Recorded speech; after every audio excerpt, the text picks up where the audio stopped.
Welcome to new TV Telugu. Indiramma గృహ నిర్మాణ పథకం కింద లబ్ధిదారుల ఎంపిక ప్రక్రియను వేగవంతం చేయాలని తెలంగాణ రాష్ట్ర రెవెన్యూ గృహ నిర్మాణ శాఖ మంత్రి పొంగులేటి శ్రీనివాసరెడ్డి అధికారులను ఆదేశించారు.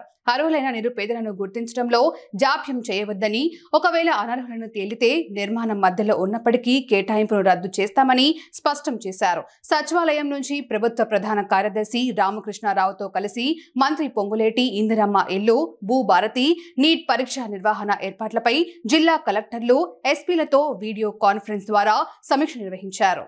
ఈ సందర్భంగా మంత్రి మాట్లాడుతూ ఇందిరమ్మ గృహాల కేటాయింపు అత్యంత పారదర్శకంగా జరగాలని, జాబితా 1, 2, 3లతో సంబంధం లేకుండా అర్హులైన నిరుపేదలను గుర్తించి వారికి గృహాలను కేటాయించాలని దిశానిర్దేశం చేశారు. లబ్ధిదారుల ఎంపికలో ఎలాంటి పొరపాట్లకు తావుండకూడదని, ఒకవేళ ఎవరైనా అనర్హులని తేలితే నిర్మాణం మధ్యలో ఉన్నప్పటికీ వారి ఇంటి కేటాయింపును రద్దు చేస్తామని మంత్రి హెచ్చరించారు. ఎంపిక చేసిన లబ్ధిదారుల తుది జాబితాకు సంబంధిత జిల్లాల ఇన్ఛార్జ్ మంత్రుల ఆమోదం తప్పనిసరి అని ఆయన స్పష్టం చేశారు. నిర్మించే ఇళ్ల విస్తీర్ణం 600 చదరపు అడుగులు మించకూడదని, ప్రతి నియోజకవర్గంలోని పట్టణ ప్రాంతాల్లో 500 ఇళ్లు నిర్మించాలని లక్ష్యంగా పెట్టుకున్నట్లు తెలిపారు. అలాగే భూ సంబంధిత సమస్యల పరిష్కారం కోసం ఈ నెల 5వ తేదీ నుంచి 20వ తేదీ వరకు రాష్ట్రంలోని 28 మండలాల్లో భూభారతి సదస్సులు నిర్వహించనున్నట్లు మంత్రి పొంగులేటి వెల్లడించారు.